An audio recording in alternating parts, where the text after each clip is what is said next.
What is going on, my fellow hoarders of cardboard with stop tape attached to it? Today, we are the villain.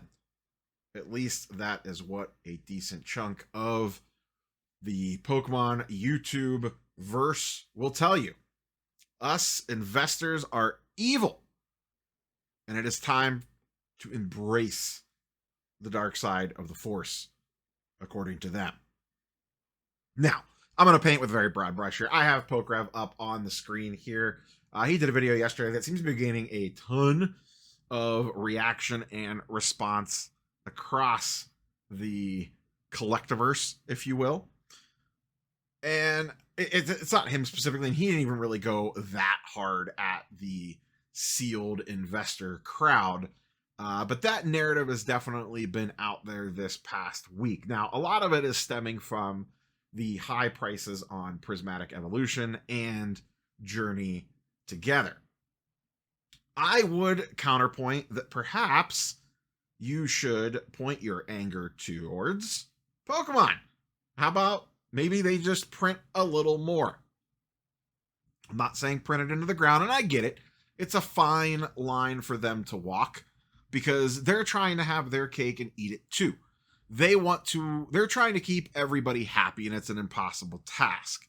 They want the players, collectors, to have product available for them for certain windows of time. They want people like myself that want to hoard sealed or invest in sealed. I said the I word. They want to keep us relatively happy by not completely printing things into the ground like they did in 2020 and 2021.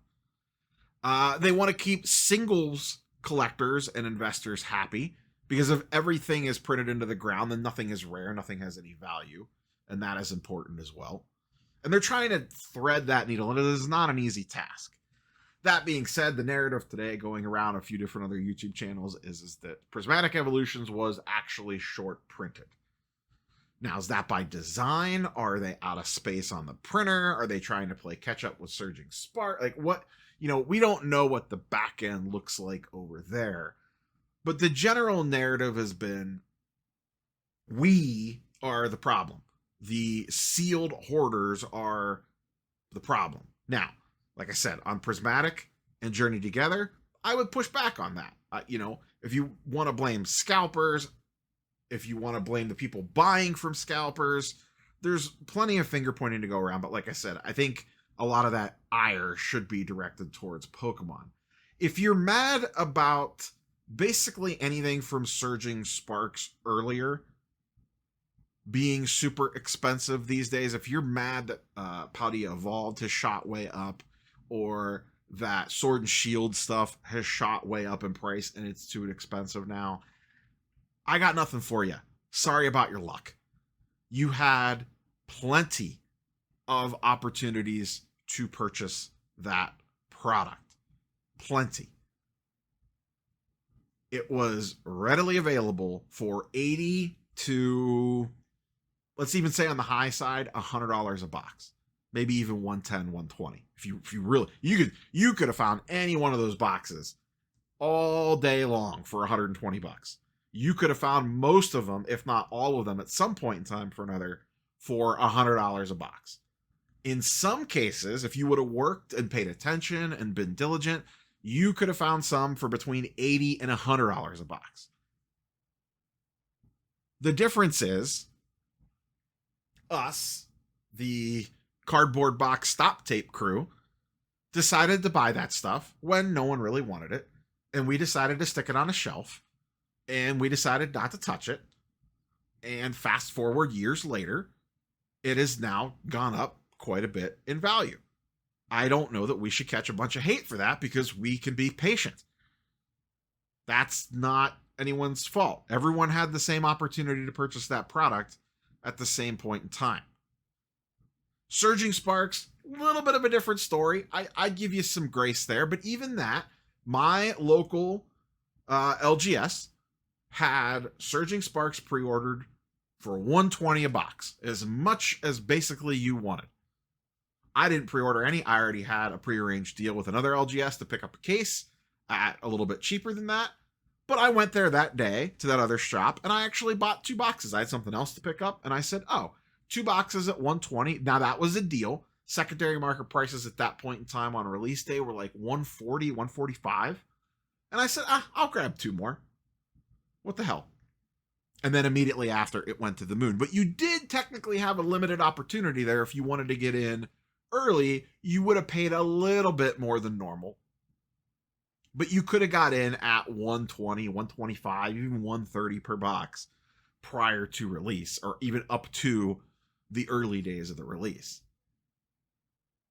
But I will never understand this narrative that because you don't open product, because you don't collect the individual cards, because you don't have some long storied history with the characters, or you didn't grow up on them, that the way that you choose to A, spend your money, spend your time, and C, collect an item, whether you want to call that collecting or investing.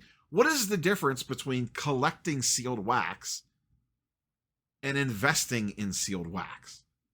Spoilers, everybody sells at some point in time. Whether it's you or your next of kin when you're not around anymore to do it for yourself. Either way, whether you could call me a collector of sealed product, and guess what? Collectors sometimes sell. Or the next person in line sells. Or you could call me an investor in sealed product. I don't know really what the difference between those two things is. And why is it evil to, air quote, collect sealed product? That's what I like to do. Is that a problem? I've been doing it for 3 years now. Yes, personally, I don't have some long storied history with Pokemon. I saw the light a few years ago. Not necessarily because of any individual character or anything like that. And I am the evil in the eyes of part of the Pokemon community. I am the evilest of evil. I do not know the characters that well at all. I would fail. I saw something going around on Twitter about people should have to pass a Pokemon quiz prior to purchasing cards. I would fail it 100%. I know what a Pikachu is. I know what a Charizard is. Yes, I said Charizard, get triggered. But beyond that, I don't have a ton of knowledge in the individual Pokemon characters. I know what the squirrel thing is that's on the upcoming box that everyone's freaking out for. And to make matters even worse, guess what? I'm from the sports card side. I'm an evil sports card guy. I infected your little Pokemons. I'm evil. I saw the light a few years ago. I looked around when I was going to shows and would say, Pokemon tables are a lot busier than the sports card tables. Pokemon sealed product seems to hold up pretty well. I watch a ton of Alpha Investments here. Rudy talk about this all the time. I'm going to start stashing some of these. When I have a little extra money here and there, I'm going to stash some boxes. So, local LGS, Black Friday, 2022, they have Lost Origins and Chilling Reign on sale for $85 a box. All right, I go buy 6. About 4, what did I buy? 4 Lost Origins and 2 Chilling Reign. My very first sealed purchases to stash away. And then from that point going forward, I decided to buy a little bit more of each release as they came out, and would pick my spots here and there if I found a good deal on something. And fast forward to today, I have about a case or so of each release of booster boxes, and then some other ancillary products for specialty sets and stuff. And guess what? That makes me evil. I'm the bad guy. I'm the villain of the story. I am Harvey Dent. I was the hero, but then became the villain. You either die a hero, or you live long enough to see yourself become the villain. Just because I chose to buy product and not open it. Now, I haven't sold anything yet, so does that still make me a collector? Am I a sealed collector now because I haven't sold any positions? Or am I an investor? Someone explain to me the difference between a sealed investor and a sealed collector. Is it just intent? Is that the difference? Because I like to collect boxes with stop tape, and you like to collect boxes with squirrels. Is that the difference between a sealed investor and a sealed collector? I don't know. But we are the bad people. Not Pokemon for not printing enough, specifically on Journey Together and Prismatic Evolutions. I think those are two different things, honestly. The ultra new stuff where things have kind of completely gone off the rails.